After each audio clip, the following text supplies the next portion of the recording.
Welcome to Access a Trader, the #1 community for high-level traders to learn valuable trends and strategies, connect with other top traders, and become consistently profitable. Click the link in the description of this video to receive a special offer on our revolutionary PS60 training, access to our daily chat room filled with experienced traders, and so much more. Space is limited, so make sure you don't miss out. We look forward to seeing you in the room. All right, guys. Good morning, everybody. Thank you very much for all you guys who just came out, and welcome to another episode, episode 5, actually. Episode 5 of the worldwide famous, I'm just joking, it sounds stupid, I just wanted to hear it coming out of my mouth. Anyway, episode 5 of the Pancakes and Pivots series.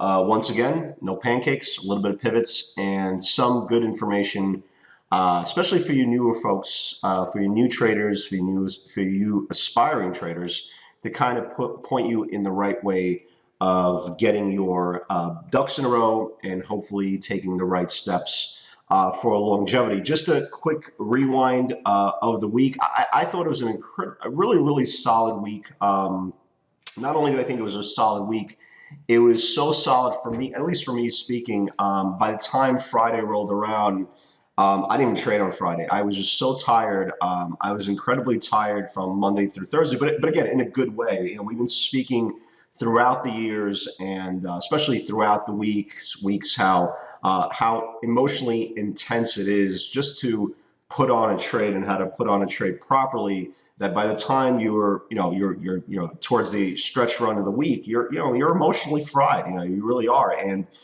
for me, it's a kind of a good thing. I almost use Fridays as, it all depends how much effort how much mental equity I actually do burn throughout the week. That by the time Fridays rolls around, you guys know this, I'm already spending 7 hours a day. I'm speaking, I'm trading, I'm doing all that stuff, live commentary. So, it really does take a lot out of me. But so Friday was kind of my decompression. I kind of needed kind of an early mental checkout. I thought Friday we had some really good pivots. Again, I kind of picked the wrong day to mentally take off. We actually had some really good pivots on Friday. So let's kind of go to them really quickly and see exactly what we had. Start out with Tesla. Tesla's been just an awesome trader all week. It's been an awesome trader all week. The one thing on the macro side that I'm a little bit sell biased kind of going into this week on Tesla. It had every opportunity. Okay, it had every opportunity to seize the top of this channel here. If you look at the daily chart, you kind of see this. And the argument that you have, and the reason why I'm a little bit on the fence, although sell biased on Tesla for this up and coming week, it had two opportunities. Okay, it had an opportunity to crack here, which I caught this really aggressive pivot. I think it was on either Wednesday or Thursday, I can't remember. But I caught this like $3 pivot on Tesla from that 301, confirming that 299 area. The good part for the bulls is they actually held that level and took it higher. The problem with this whole scenario is, and if you look at the Tesla chart, for example, the bulls had an opportunity to seize the top of this channel here, which is the 306 area, which again, we had this kind of really good pivot on Friday from the 304 all the way up to the 308 level. The problem is, well, they couldn't confirm it. They couldn't confirm it, and the shorts took control, or at least the sell buyers took control of the stock, and the stock traded back to kind of no man's land, kind of purgatory level. So the fact that they couldn't break down is bullish, but the fact that they couldn't break out above this channel is bearish. So we have a kind of a purgatory situation with Tesla going into this week. But again, do we really care, right? Do we really care? I think Tesla, and I really did well with Tesla this whole week, but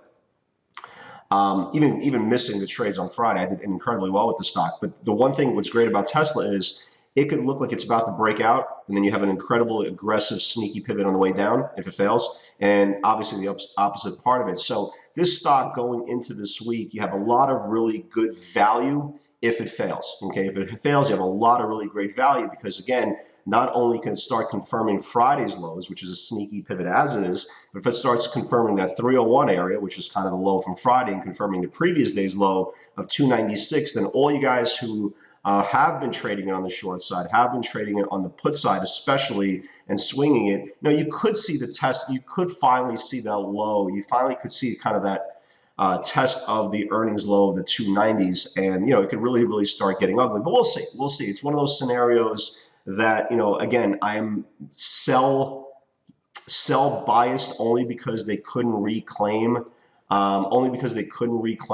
Supply here. Okay, that's the only reason.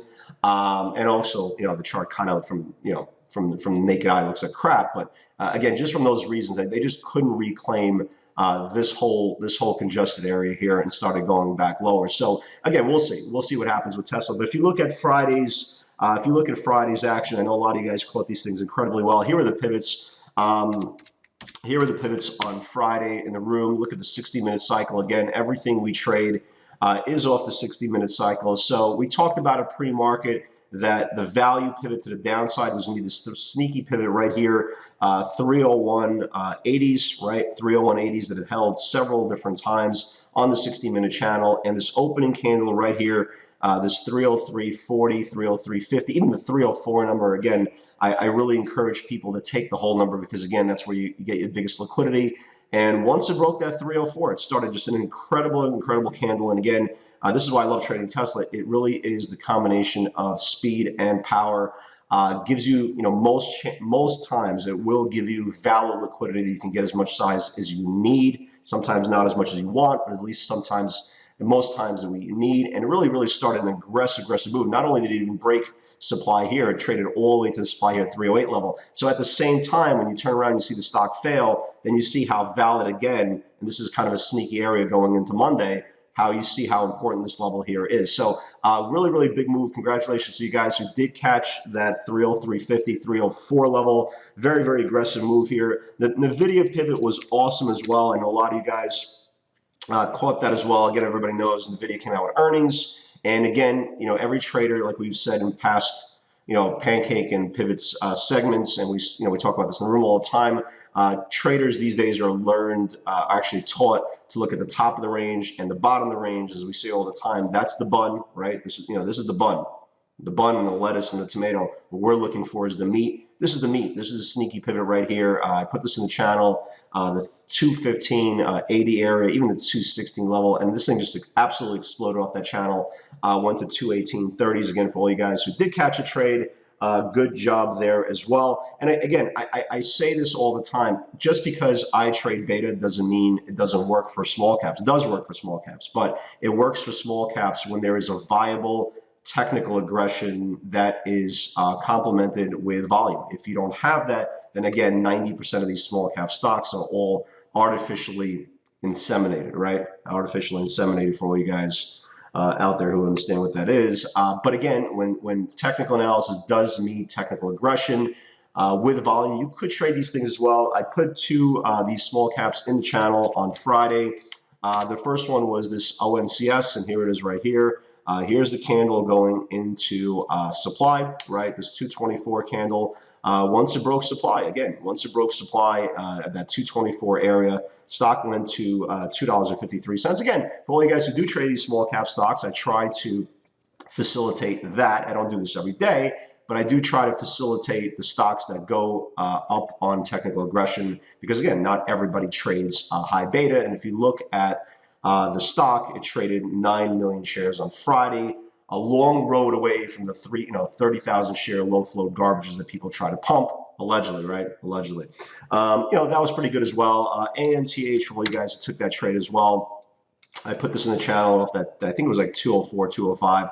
It traded 2 million shares. The funny thing is it only went up a dime, but again, that's why I say these small caps, they're incredibly hit and miss. If this was a chart on Tesla, and it broke the top of this channel, we'd be having this conversation up here. But again, small cap stocks are really hit and miss, even despite a good technical aggression setup, which is a pretty long distribution on the stock on a daily channel. The fact that it only went up a dime, right, on 4 million shares traded, kind of was a problem. Didn't even make the next supply zone. So again, a pretty solid week all around. Again, I took pretty much Friday off. I was just mentally I was mentally on tilt. And again, I say this all the time to traders, when you are trading, you have to have your game, your mental game complete an ape type protocol, because again, if you're trading lackluster, you're tired, or you're lethargic, or your mind's somewhere else, you know, fighting with your spouse, your results are going to speak for themselves, and they're never usually on the good side. So good trading week, good trading week. I think going into this week,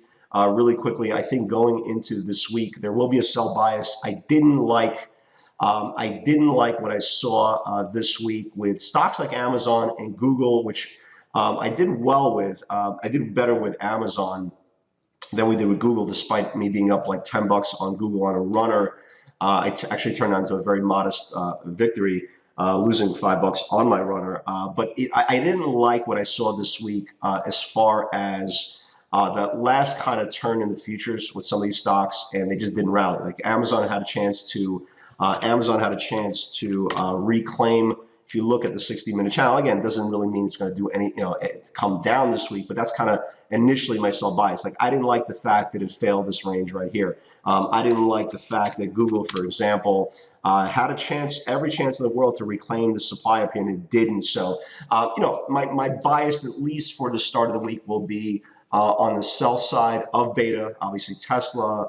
Again, that doesn't mean they're shorts. I want to see them at least attempt a rally with the future, some sort of sustainable rally that potentially could get them back to the upside. We'll see. We'll see that. So that was kind of the wrap up for the week. You guys know what we did in the room. Again, congratulations to a lot of you guys. Again, big shout out to my man Charlie, his first 5-figure day, right? First 5-figure day. Sent me an awesome email last night. I want to appreciate that. I want to acknowledge that. And again, you can trade these things via options. You can trade these things via equity. I'm an equity guy. A lot of people do trade via options. So that's cool. That's cool. So let's kind of get into what we came here for, episode 5 of the Pancakes and Pivot series. I get a lot of emails. Because of my background. For all you guys who know, who don't know, I started out in the prop business, okay, not the prop trading, the prop business. Actually started out prop trading and turned into prop business. But I started out in the prop world, okay. In the prop world in 98 and 99, there was about 4 or 5, pretty big, sizable trading companies out there. One of them, was Schoenfeld. You had Schoenfeld, you had WorldCo, generic trading, where I started from, that years later got bought out by the Royal Bank of Canada. I get a lot of emails all the time throughout the years and years and years, and they ask me all the time, well, what's the advantages of trading prop versus retail? And before we get into that, I want to make a very definitive comment. Okay, I personally think, and I've been saying this for years, and it's not an opinion, it's a fact. Okay, so I've been in the prop business up to like 5-6 years ago. I was in the prop business from let's just call it 99. So from 1999 all the way to about 5 years ago, about 2013. Okay, the prop business, okay, in the beginning was unbelievable, and the reason why it was unbelievable was when you're trading, for example, in a company like Generic Trading. Okay, number one, you needed a license, right? You needed a Series 7 license, and years later, I think you needed the 55, right? I think you needed the 55. And the reason why you needed all these licenses, right? All these licenses, the Security Exchange Commission, okay? The Security Exchange Commission, FINRA, and then passed on to all these SROs, self-regulatory organizations. They passed all these laws, bylaws, whatever the case you want to call it, that basically said the sophisticated trader doesn't exist, okay? And all these years, I never knew about something called the pattern day trading rule, because again, I was on the prop side of the business and I just was never exposed to it. So the word pattern day trading rule doesn't strike an automatic normal chord for me, because up to like 4 years ago, I didn't know what it was. And apparently what it means is if you are underfunded, right, which a lot of new traders unfortunately are, the Security Exchange Commission, FINRA, and again, all these SROs deem that you are not qualified to manage your money. So they put kind of a tax on you, okay, which basically meant if your account is funded with less than, I believe it's 25 grand, right guys? Is that what it is, 25 grand? If your account is funded with less than $25,000, you're restricted to like 3 or 4, whatever it is. Again, I'm not an expert on the pattern day trading rule because again, I wasn't exposed to it up till like I heard about it 4 years ago. So they basically told you that the fact that we don't believe in your ability to navigate your own money, we're going to pass all these different restrictions on you. Okay, so what we're going to do is if you have a less than $25,000 account, we're going to restrict you. Okay, we're going to restrict you for less than 3 or 4 trading round trips, right? Is it round trips? Round trips a week. So you're only allowed to put on like 3 or 4 trades a week. That's it. And the reason why they did that, they're telling you is we're trying to protect you from you because we don't believe that the stock market was designed for a person to be right on the short-term interval. We just don't believe so. So what we're going to do is we're going to restrict you from trading your own capital more than 3-4 times, putting on individual issues, okay? Because we don't believe in you. We're trying to protect you. We're going to do whatever it takes on our behalf to make sure that you keep your money. And if you think about that, that's ridiculous. In other words, if I wanted to drive down to Atlantic City, it takes about 2 hours from my house. If I wanted to take that, go down to Atlantic City and put down $100 on a hand of cards, I'm allowed to do that. If I wanted to, if you're a degenerate gambler, and again, I'm not a gambler, if you wanted to put down $100,000, okay, on a single hand, you're allowed to do so. But that's okay, right? That's okay because that is called gambling, right? That's called gambling, so that's okay. So there's no restrictions how much you're allowed to bet. So nobody could turn around to you and say, well, we're going to protect you from you. Even the casinos will make those ads and say, if you have a gambling problem, come to our casino. Come gamble, come completely destroy yourself, destroy your life, break up your marriage, all that good stuff. But at the end of the day, right, at the end of the day, you'll see that disclosure. If you have a gambling problem, don't do it. All BS, obviously. So the Security Exchange Commission deemed that, again, we're going to protect you. Okay, we're going to protect you because trading is not a real business. Okay, it's not a real business because 25 years ago, and 25, 26 years ago, the mainstream, right, the SOS bandits that came in and started trading these 1,000-share lots or less than 1,000-share lots, they were the first day traders. So the day trading business is relatively new. It's roughly around a quarter of a century old. So when you have a business that's not even real, and it was deemed cool, right? It was like almost like Chris Moneymaker. For you guys who follow poker, it's like Chris Moneymaker, the first amateur to win the World Series of Poker, opened up the floodgates for all the amateurs, so all the traders, right? All the amateurs, all the traders to come in and say, if Chris Moneymaker can do it, I can do it as well. So the SOS bandits, and once the internet craze kind of came around, it made it cool, right? For all those people who couldn't get jobs, right? Well, they created their own jobs. They wanted to become traders. So the Securities Exchange Commission said, well, wait a minute. You guys are not sophisticated enough. You guys didn't go to Harvard. You guys didn't go to Wharton. You guys didn't go to Stanford. And you guys didn't go to Columbia. You guys don't have any educational background. You have absolutely no reason to be competing with the professionals in the stock market. So what we're going to do is we're going to protect you, damn it, and we're going to make sure the $25,000, if you don't have that 25, well, you can't be a part of this network. You can't be a part of this whole trading society because it's so awesome. Right? So awesome. So they did all these things. And then all these prop firms started popping up, right? All these prop firms initially started popping up. Again, 97, 96, somewhere around there. I joined generic trading somewhere around the end of 98, 99. And my whole interview was because my buddy, who, rest in peace, he went there. He went to generic trading. He blew out within 2 weeks. Told me about it. I was kind of like, wow, sounds interesting. Don't know why. I did have a little bit of a background in the financial area. I was a stockbroker. I'm just joking, sarcasm. I had no background. I was a salesman.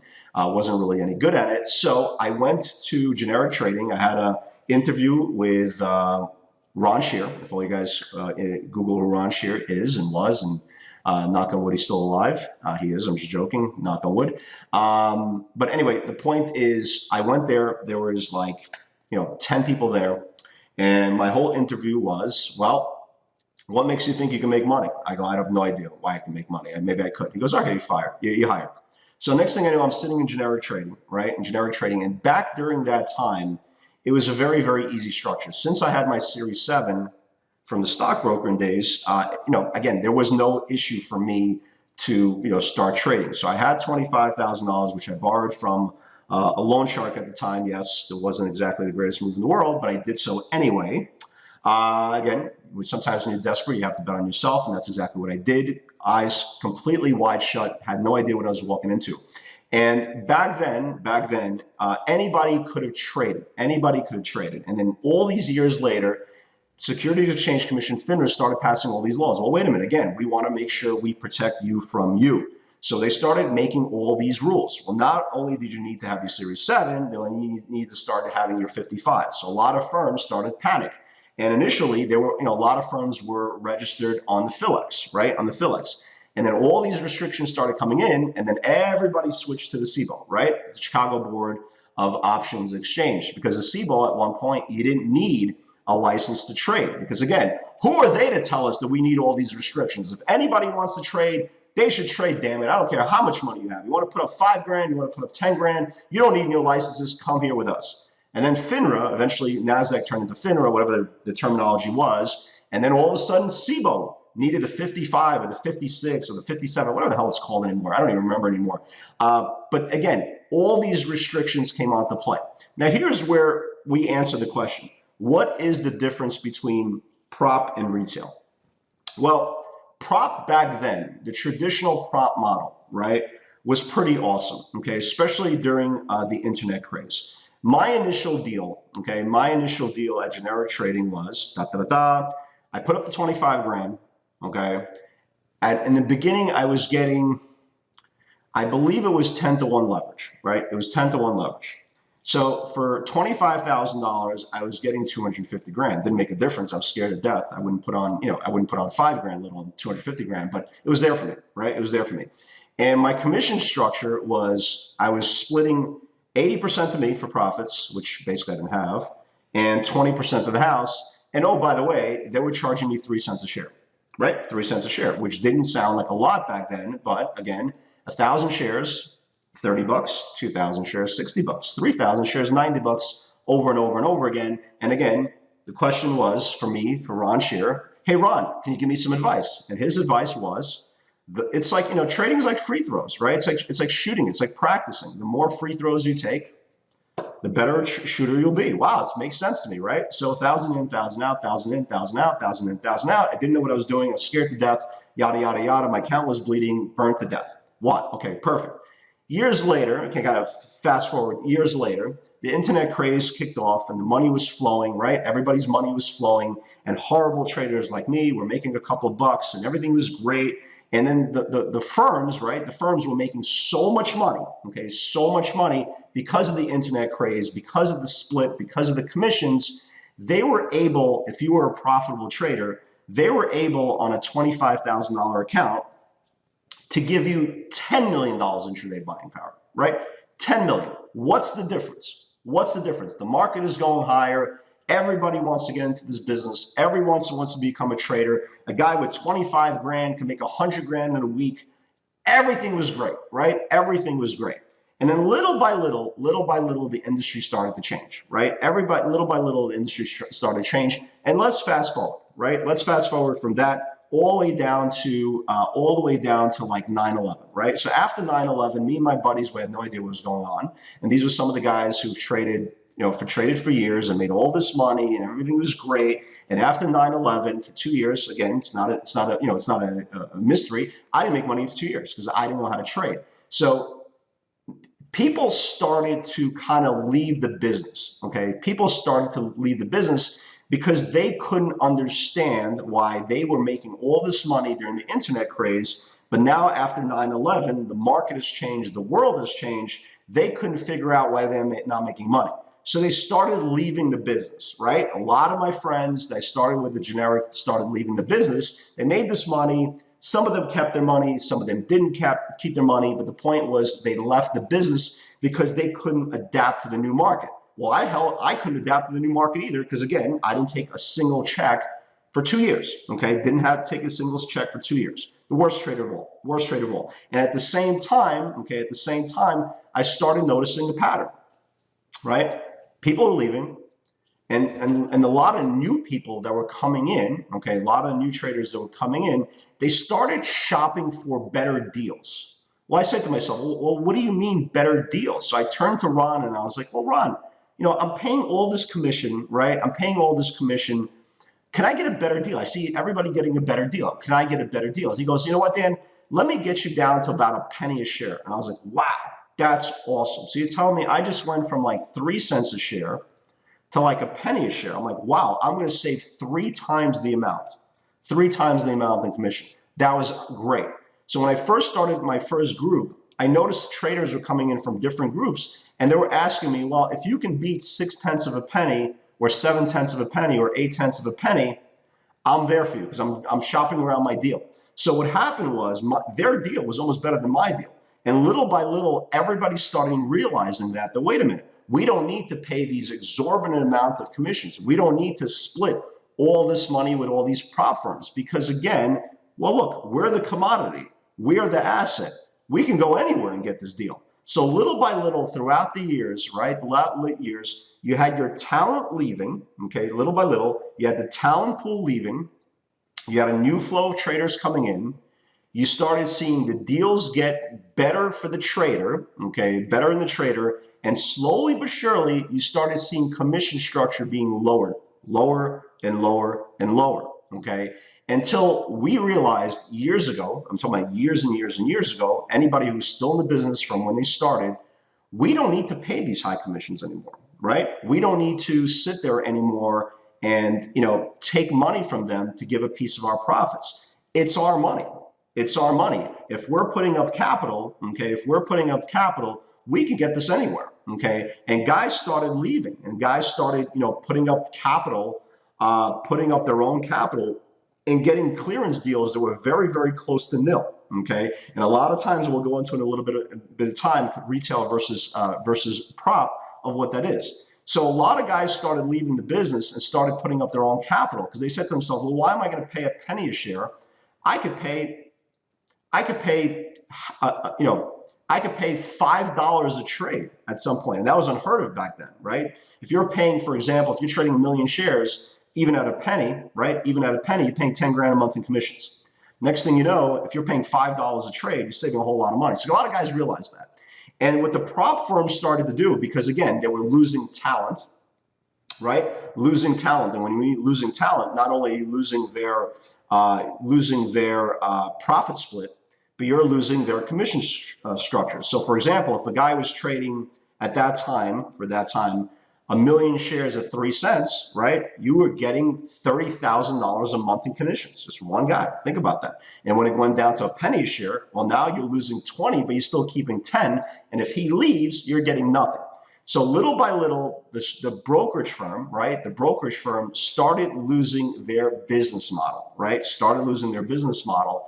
And a lot of people were left. And a lot of people turn around to them and say, well, we don't need them anymore. We don't need them anymore. And the result of that was brokers started feeling the heat, okay? They needed another way to kind of make up their money. So they went into the educational space. Again, something we'll talk about another time, another place. Not really a subject for here right now.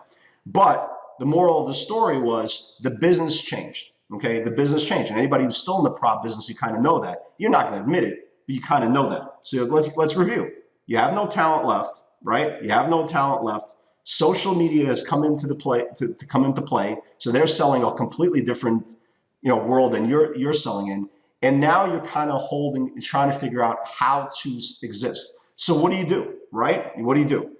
Talent's not there anymore. Why would you give a kid that has no talent, right? Why would you give a kid that has no talent $10 million of buying power? You don't anymore, right? You don't. You cut the new kid down to $200,000. To $100,000, to maybe $300,000 in buying power. All of a sudden, you don't have the luxury anymore to give them an 80-20 split. You don't have the luxury anymore to get a 90-10 split. At one point, my biggest commission structure, I believe, was at Spectrum. I believe it was 95-5, It was 95-5 split with, I believe I was paying at the highest point, the best advantageous deal that I had in the prop world. I believe I was paying about 4/10 of a penny at that time, 4/10 of a penny with a 95-5 split. So when we all left and we all started separating, going different ways, different avenues, the brokers they couldn't survive that way anymore. Okay. So if you look at where we are present day, okay, where we were during, the height of the prop world, it's a completely different business. Okay. So back then you could have got in with 25 grand, 20 grand, 10 grand, whatever your capital was, you would have got unlimited buying power eventually, intraday, okay, and you would have had the bulk of the profits. Now it's structured completely different, okay, and this is kind of the difference between prop and retail. So let me kind of start out backwards, okay, kind of like a derivative of this conversation. The biggest question is, and social media highlights this because social media is bull, what? There's a whole theory that you can start out with $500, $1,000, $2,000, and turn it into $200,000. Maybe you can, maybe you can't. Okay, who am I to say you can or you can't? Here's the probability of it. Okay, the question is, Dan, how do you trade a small account? I don't know. I don't trade a small account. And I'm not saying that to be condescending. It's just the reality. I don't know anybody who trades a small account. Matter of fact, guys that I started with, we were always on the lookout for bigger buying power. We were looking for bigger leverage. We were looking for always bigger overnight exposure. Social media is telling you, well, wait a minute. You can trade with a smaller account. So I don't need all this buying power. I don't need all this, I don't need a big account to trade. Let me show you how I can trade with a $2,000 account. I can trade with a $100,000 account, but I'm going to do you a favor to show you how to trade it with a $2,000 account. Raise your hand in the studio audience. If you're building up all these years and you had a $50,000 account, a $100,000 account, a $200,000 account, how many of you guys would raise your hand and say, you know what, out of the goodness of my heart, I'm going to remove all my trading profits. I don't want my trading profits anymore for the next 3 to 4 to 6 months. I don't want to trade anymore. I want to show you at home, right, how to trade a small account. It's all nonsense, okay? If you have a $100,000 account, you want to trade $1 million. You want to trade 2 million. You want to trade 10 million. You don't want to go backwards to trade $3,000, $5,000. So the perception of to trade a small account is bull. It's nonsense. Okay? It's nonsense. It's, again, a derivative of the new social media trader who's out there, who's clueless, and is looking at direction from the wrong side of the road. Okay. So unfortunately, how do you trade a small account? I can't answer that because, again, in my belief, and again, I never want to discourage anybody. Okay. If you want to be a professional trader and you just don't have the money, it's horrible. Okay. Again, I had to borrow money at a different time, a different point in my life.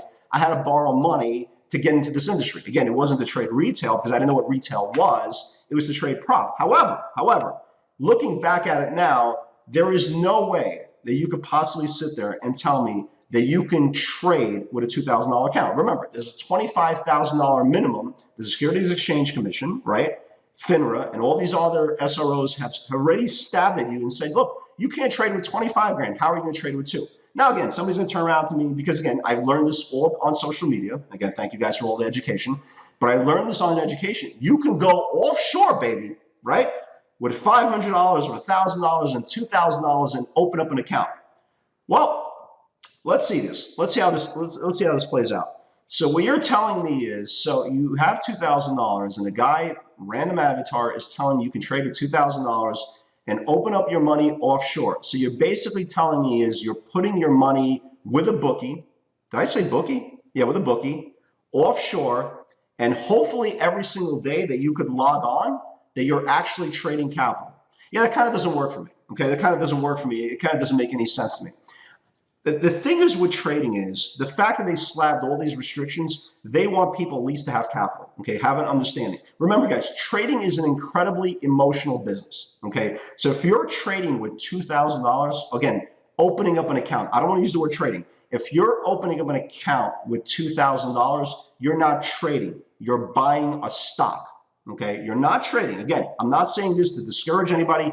It's just the reality. I don't sell fantasy. I talk reality. For all you guys who have your eyes closed, your ears shut, and don't want to hear this, please turn this off. You don't need to hear this. You don't need to understand anything I'm saying. It doesn't matter to me. It doesn't affect my life whatsoever. I'm giving you the truth. So if you're opening an account with $2,000 and you're looking to trade, you're not looking to trade, you're looking to buy stocks. And you're looking to buy stocks and hoping to God they go your way, because again, your pain, your emotional threshold is not there. You're not going to have any type of pain tolerance to hold the position. So if it goes against you 3 cents, you're out of the trade, and you're going to do this 10 times until your money is gone, and you're going to be frustrated and you can do something else. So the question that goes into the reality is, can you trade with a $2,000 account? No, you can buy a stock with a $2,000 account, but you can't trade.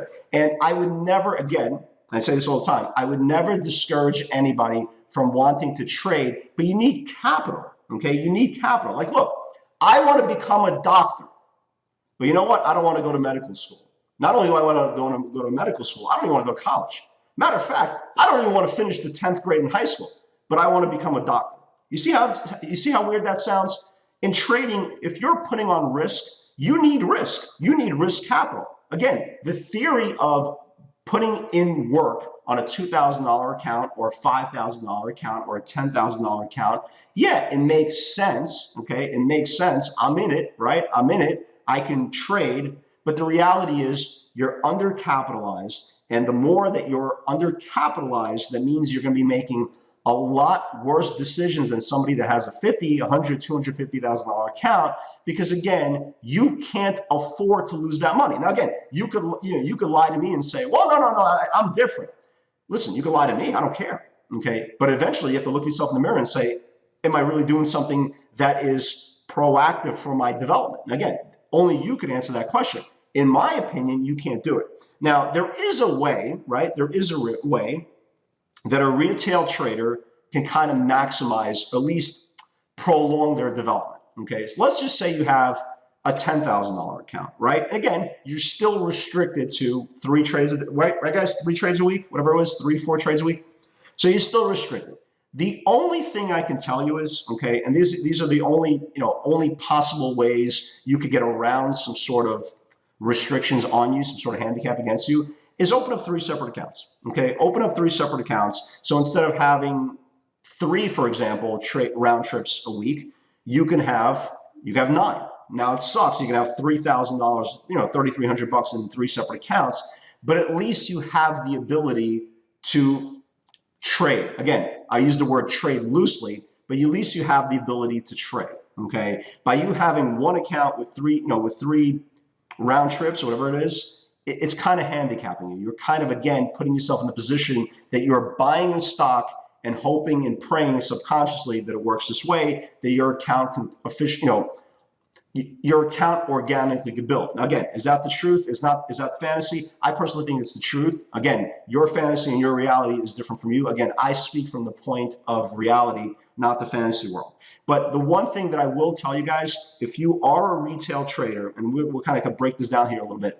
If you are a retail trader, understand this. Remember the whole conversation that we just had about 10 minutes ago, how the prop world kind of slowly but surely died, how the commission structure kind of came in and they weren't giving any traders any risk anymore. That actually made the advantage for the retail trader, okay? And what I mean by that is a lot of you guys, I didn't know this, okay? A lot of you guys, when you ask me, for example, what is a good broker or who is a good broker, I don't know. I don't know. I think, IB is good, right?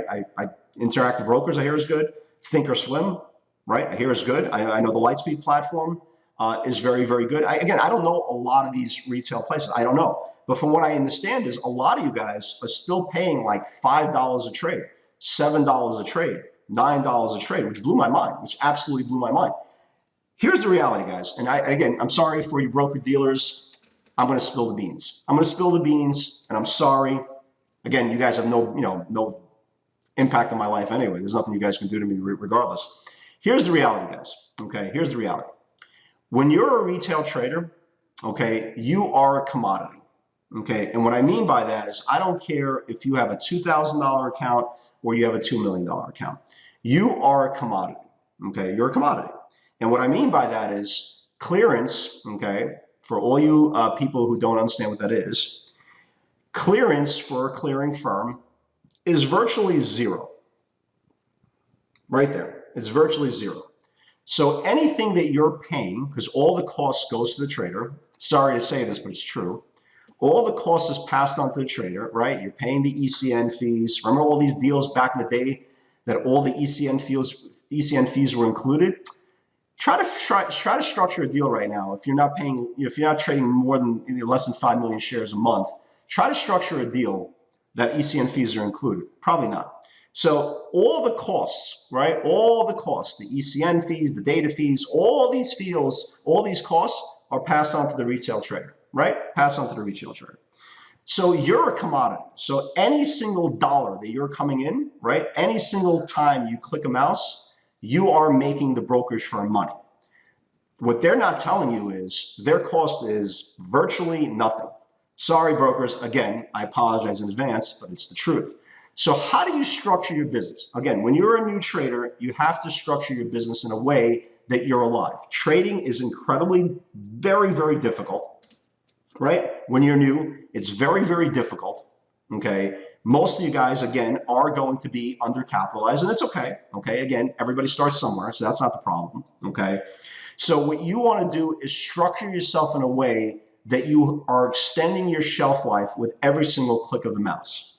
And here's kind of the way I would give my advice to new traders, okay? Number one, find a broker that you can get a deal, a cost structure deal, less than $2 a trade. Now, before you turn around and say, well, wait a minute, how can I get a deal? It's $2. My broker's charging me $5 right now.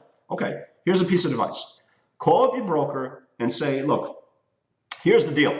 I'm being offered $2 with broker ABCD. What can you do for me? Now, before he hangs up the phone on you and laughs at you, he will give you a better deal. He will give you a better deal. Because again, clearance is free and some money is better than no money.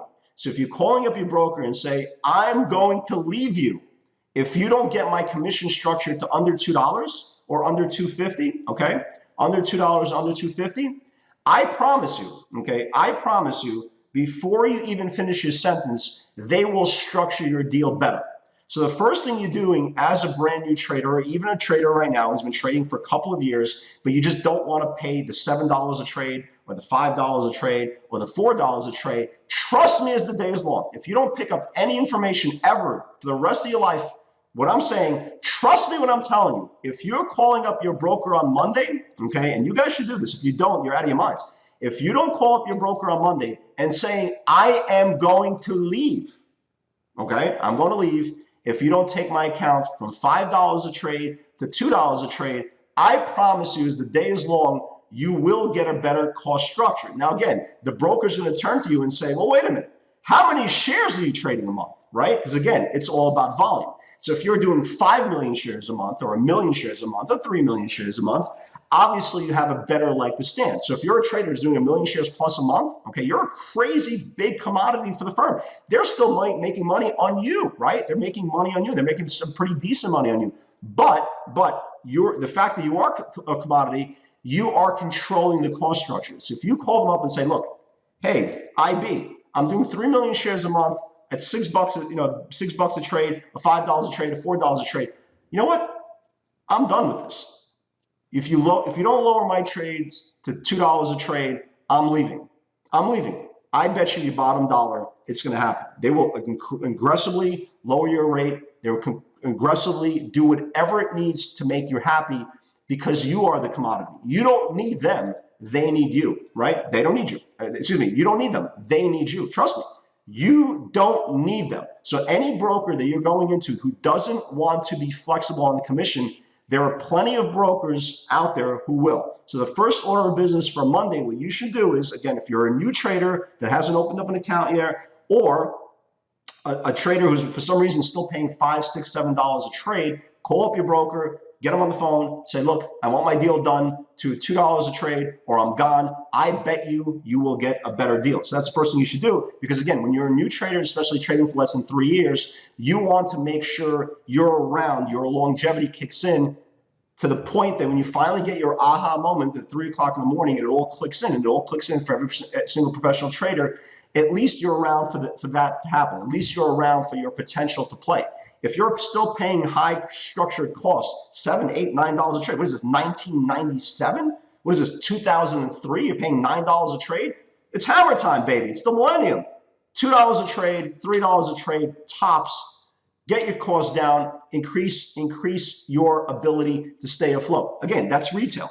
Now, again, I always believe that you should invest your money as a trader. You should always invest your money in structure, in getting your business better, right? Your trading business better, but at the same time, lowering your costs. Again, at the end of the day, retail, it's all about lowering your costs. So what do, right? People ask me all the time, well, what's the best news feed? What's the best scanner? What's the best this? What's the best that? And next thing you know, you're trading, you're buying all these things, and next thing you know, you're spending $500 a month. You don't want to do that. The greatest part about social media, there's so much really good information out there, and it's in real time, and it's free, right? And it's free. So for example, I haven't used a news service in a very, very long time, right? In a very, very long time. Now, why is that? Number one, I can't stare at a screen and look at scrolling news. I'm watching these pivots, and I'm watching these channels form and all the good stuff. So I don't have an extra pair of eyes to stare at all that stuff. I just don't, okay? What's great about social media is stock tweets, Twitter, for example. If you're following the right news feed, you don't need to spend $150 a month or $100 a month, whatever it is, okay? I haven't had a news feed in years. I used to use Trade the News years, I'm talking about years ago. I don't even remember if I even paid for it. I think the firm that I was working for was paying for it. But my point is, you don't need them, okay? You don't need them. They're great. For example, like I like Trade the News. If anybody wants to, I'm sure you can email them and get a kind of trial or something. I think they're pretty cool, right? I think they're pretty cool. But again, why pay $150, $200 a month, whatever it is? Again, I don't know what the price is. But why do all that? If you are following the right people on social media, you could get that breaking story in seconds. So you want to save some money, okay? So you can save some money there. I believe, for example, a good scanner you need, okay? I think you need a good scanner. Now, there's a lot of scanners out there. Again, a lot of you guys know kind of my story and my buddy Dan Merkin at Trader Days. I don't make a single penny. I'm probably the only person on social media who doesn't take money from this guy. Just joking. Love you, social media. Love you, Merkin. You're my boy.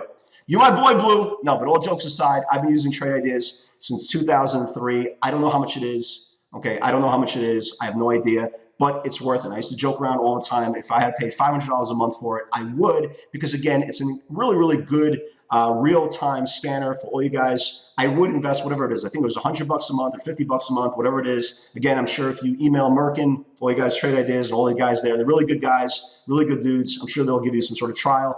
Again, I think you need a good scanner. Charting is a very, very important part of this, okay? I use eSignal, okay? If you guys notice, I don't use the eSignal majority of you guys use. I have the eSignal from, this is the last time I updated. I have the last, let's see here. Well, it actually shows that I actually updated 2016, which I thought I was, no, let's see. Oh, sorry, excuse me. From 2010, okay? So this version is from 2010. So this version is from 8 years ago. A lot of you guys who are using the new eSignal, it looks nothing like this. Again, I'm not a man of change, right? I'm not a man of change. I like the old stuff. I like it. It's comfortable for me. That's what I use, right? I like these crazy little squiggly lines. But eSignal costs, I don't even look at I'm guessing eSignal costs about $160, $170 a month. I think it's worth it, okay? I think it's worth it. I think if you're not comfortable with your chart setups and your charts and all that good stuff, you're going to run into a lot of problems, okay? You're going to run into a lot of problems. Now, again, there's a lot of cheaper versions of a good charting package. Like I use TC2000 for charts, and I use them strictly to chart after the close because, again, they have that spacebar feature. And I don't use the real-time. I don't use the real-time TC2000 because I don't use it during the day. So I use the gold package, I think it's called. And it's like $25 a month. I really recommend it for those who, especially are charting after the close. That's all I use it for. So I hit the space bar and I can go through 500 charts within 15, 20 minutes. So I really like that. I think their real-time package is not that expensive. I think it's like, for all you guys, how much is it? Guys, how much is the real-time package for TC2000? What is it, like $60, $70 a month? I know it's not as expensive as e-signal, but again, for all you guys who are using, who want to save yourself some money, okay, some money on a charting package, go with TC2000, the real-time version. I think it's their gold or whatever it is, their platinum version, whatever it is. Again, it's like $100 probably cheaper than e-signal. It's the gold. Okay, thank you, Roberto. It's the gold package. It's definitely a cheaper alternative, but you definitely need a good charting package. Okay, Squawk Box. Okay, I use an institutional Squawk Box that we broadcast at our live webinar. You can't buy this one. You can't buy this one. You can't rent it. It's not for purchase. There are a lot of good Squawk Boxes out there. Okay, there are a lot of good Squawk Boxes out there. I don't know how much they cost. I think there's a Squawk Box that is associated with Trade the News. Like so, for example, if you're buying Trade the News, you get the Squawk Box with it. So look, if you're a news trader, do you want it? You want the news, you can get it for free. If you want to trade with a Squawk Box, you can. It's going to cost you $150, $200 a month. Most good ones. But what's great about social media is you could really eliminate a lot of that stuff by getting it for free. For example, option flow, right? You see everybody tweet option flow, sweeper of this, sweeper of that. Okay, we all use the same package. There's no this unicorn place that is spitting out option flow. Everybody's using the same package. It's about $275 a month, $300 a month, whatever it is. Is it worth it? Maybe. Okay, let's use the word maybe. If you're an options guy, if it's $275, $300 a month, whatever it is it worth it? Yeah, it's probably worth it. You know what I mean? If you're a serious options trader, if you're a serious trader, you want to see where the flow is, it's there for you. But again, why spend the $275? Why spend the $250? Why spend the $300 a month? Again, if you're following the right people on social media, they're spitting this thing out real time, okay, real time. So for example, if we're seeing, right guys, if we're seeing there's a $7 million bet on Netflix, right? And it was on Friday, $7.7 million bet on Netflix, right? You're probably going to see it on social media. So why save yourself the money? Save yourself the money. You don't need to put yourself out there for every single month for $500 worth of expenses that you could get for free on social media, right? Again, it's going to be in real time. As Kane just said, maybe it's a 15, 20-second delay. But again, does it really make a difference in your life if you're entering the trade? If you see a $7 million bet laid on Netflix, if it's as you see it, or it's 10-second delay, 15-second delay, probably not. Okay, probably not. So there's a lot of ways if you're a new trader to kind of get your ducks in a row. So let's review really quick.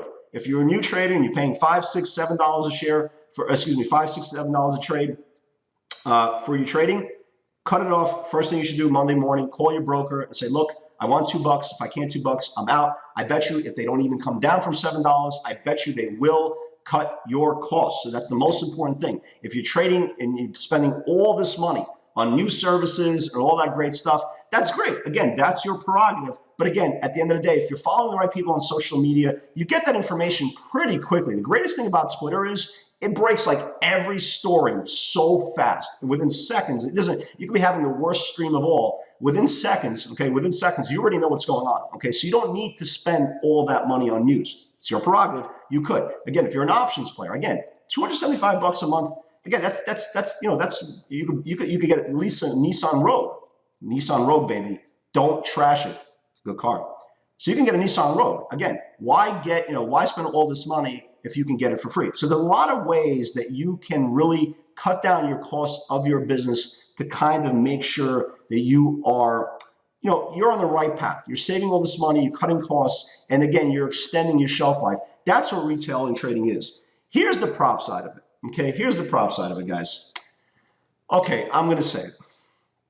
The prop business is dead. Okay, guys, the prop business is dead. The prop business that I grew up on with tens of millions of dollars of intraday buying power and all this risk overnight, it's over, man. It's over. If you're a new trader, okay, if you're a new trader and you're getting a prop deal, and again, there's about 4 good places, especially New York. They're good firms. You got Quad Capital, you got Schottenfeld, you got First New York, and you got Chimera Securities. Okay, those are basically 4. Are there others? Yeah, there are others, but these guys have been around for such a long time. I know plenty of people in those I know plenty of traders in those firms, they're still swinging a big line. The problem with that is they're swinging a big line because they have years and years of runs, right? I mean, a lot of you guys know, I share a lot of my conversations with my friends who are trading prop in the live room, because they kind of tell you, and they'll tell you, they're still swinging $3, $4, $5 million worth of line. But again, it's a little bit different. It's a little bit different. Now, instead of getting 80% profit, they're getting 40% profit. They're getting 30% profit, and they're still trading those big, high commissions because, again, you have no alternative. You either want to trade firm capital or you want to trade your own. Here's the problem. When you're a new trader and you want to trade prop, okay, here's the problem. Your good news is you're not trading your own capital, right? You're not trading your own capital. That's the good news, right? If you can practice on somebody else's dime, it's beneficial because, again, you don't need to put up your own capital. The problem with that is you're not going to sustain anything valuable. And the reason why I say that is very easy. These firms right now who are still available, okay, if you're a new trader coming out of college, okay, they're not going to take any risk on you, okay? They're not going to take any risk on you. So you're going to be trading 100 share lots. You're going to be trading very small, probably no overnight buying power, right? Probably no overnight buying power. And your max loss probably every single day is going to be very small, okay? That's where kind of the prop industry has completely lost its luster. Years ago, right? Years ago, I remember in 2000, there was a Christmas holiday party. And Ron Scherer Generic stood up and said, Bear Stearns approached us to buying us. And he said, we're making so much money. Why the hell would we ever sell? Yada, yada, yada. Years later, they sold to the Royal Bank of Canada for extremely a smaller amount. Still made a lot of money, but extremely less amount. And then 3 years later, the Royal Bank of Canada turned around and said, what the hell did we get ourselves into? These guys had 3,000 traders. Now there's like 200 traders left. What the hell did we buy? So when you think about that theory, all the talents left, right? Review. All the talents left, gone. Started hedge funds, traded their own capital.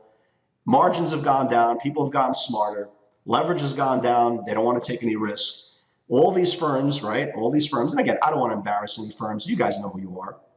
They started going into the educational space. Again, much easier to sell somebody a $5,000 package than to get a trader to get me $5,000 worth of revenue clicking the mouse. Again, no talent left. We're not going to give you any leverage. So they went into the educational space. Nothing wrong with that, baby. Nothing wrong with that at all. Again, as long as you're providing a valuable asset, there's nothing wrong with that, right? Nothing wrong with that. But that's kind of where these prop firms have turned into. So they're not relying on the mouse clicker anymore. Buy 2,000 this, sell 3,000 that. They're relying on $5,000 for an educational package will make you a better trader. And there's really a lot of good places that will offer you educational packages.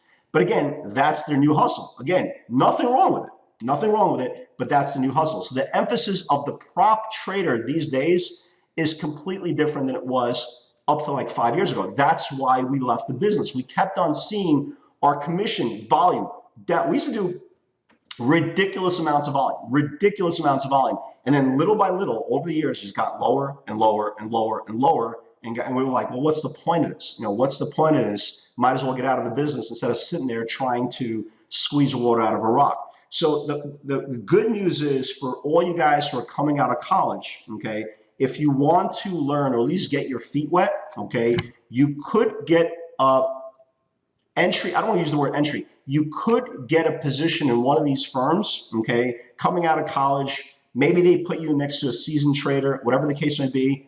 But again, you will not experience the same thing that we experienced with the buying power. And maybe that's good. Maybe that's good. Again, why should you get all this buying power? Why should you be entitled to get all these privileges that all these other traders back then got? It's a different market. It's a different business right now. So why are you going to put yourself in a position to be entitled to get all this? So maybe that's good. Okay. So if you want to get your feet wet, there are, I'm sure there's probably more than four, but there's four that I know that are still in business, they're still doing good business. They're still providing their traders ample equity to trade. Okay. Although significantly curved back. And again, I have traders and I have my buddies in all these different firms that used to swing $20, $30 million lines are swinging $3 million lines. $3 million is still a lot of money, but damn it, it ain't no 30. So the structure is completely revamped. The firms have completely revamped. The risk is off. So the good news is, yes, you can get into those firms, you can trade their capital. And again, once you start comfortable, you need to stay there. If you want to stay there, maybe you escalate to the position of a mid-tier trader, maybe a top trader at one point. Again, is there an area that you can grow there? Absolutely, okay?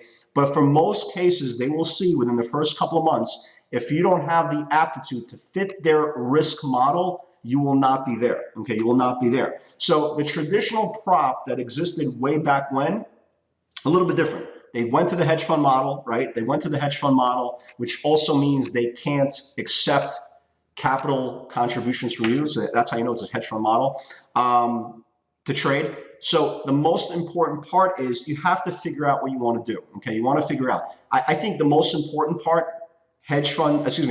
prop versus retail, is if you can get into one of these props, okay, to kind of get your feet wet. I think that's kind of the road that you want to travel. Just at least get your beak wet to see what this industry holds. But I think your long-term answer, okay, is kind of building blocks. And when you have building blocks and you're positioning yourself for the future, okay, if you're positioning yourself in the future, I think you want to do it in the least amount of cost structure you can. And the greatest thing is, again, I've never in my life, I couldn't believe it. I went on social media the other day and I saw 3 different prop firms advertising on Twitter to come to trade prop. Can you even imagine with all the, everything I just said in the last half hour, 40 minutes, can you even imagine if their business was growing?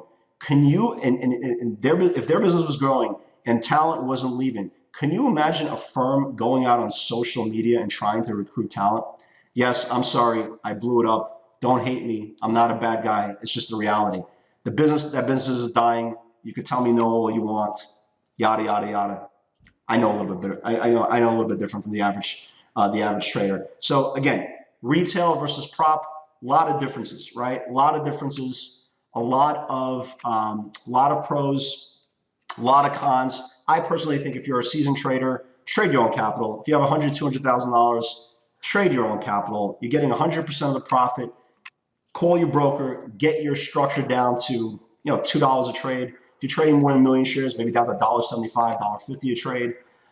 Do something more that you're going to create bigger value for your account. If you're a new trader and you only have $2,000, look, I cheer for you. I want you to succeed. Okay, I want to encourage you to live out your dream as a trader. But I also want to make you understand that $2,000 you cannot trade with. Okay, you can't trade with $2,000. If you have to borrow money, is that a good idea? I would say no. Okay, I know it sounds crazy because that's how I got into the business, but that business is dead a long time ago. It was a different time, a different part of my life. I think what you need to do is save money. Okay, get yourself over that $25,000 area. If you have a $2,000 account, instead of trying to trade, learn the business, okay? Learn the business, watch order flow, it's free, okay? You have a platform, watch order flow, watch the tendencies of the markets, get yourself familiarized with groups, with sectors. Again, am I gonna come in there and say, if you don't trade beta, you suck. If you don't trade beta, you don't know what you're doing, you're wasting. No. Beta's good for me. Beta's great for me. Beta's great for me, and I trade it 99% of the time. If you are a small cap trader, if you trade mid caps, options, just make sure it's right for you, okay? Make sure it's right for you. Do whatever you need to do to extend your shelf life, your longevity, okay? So when you do have a $2,000 account, I'm not gonna lie to you guys, it's rough, okay? It's rough, but again, it's like me sitting here and saying, hey, I wanna be a surgeon, but you know what? I don't wanna finish the 10th grade. I don't wanna go to college, and I sure as hell don't wanna go to medical school, but I wanna become a surgeon. Yeah, again, I also wanna be 6'3" and dunk backwards. It's not gonna happen. So, Unfortunately, the $2,000, the $5,000 accounts, unless you live overseas, and I know there's no, right, Roberto? There's no restrictions. If you live outside the United States, I think there is no restrictions. So at least you have a little bit of a better opportunity to quote unquote trade. But for all you guys who are living in the United States, it's tough. It's tough. That's the problem. It's tough. Again, you've been slapped with so many different restrictions that unfortunately they're making it very, very hard. Is it unfair? Absolutely. Again, if you have less than $25,000, it's completely unfair. It's ridiculous. It's absolutely ridiculous that you can't trade as much as you want, any you want. Who are you to tell, who are they to tell a grown adult that they can't trade as much as they want? But unfortunately, that's the rule. That's the rule. So my advice, I would not take my money offshore.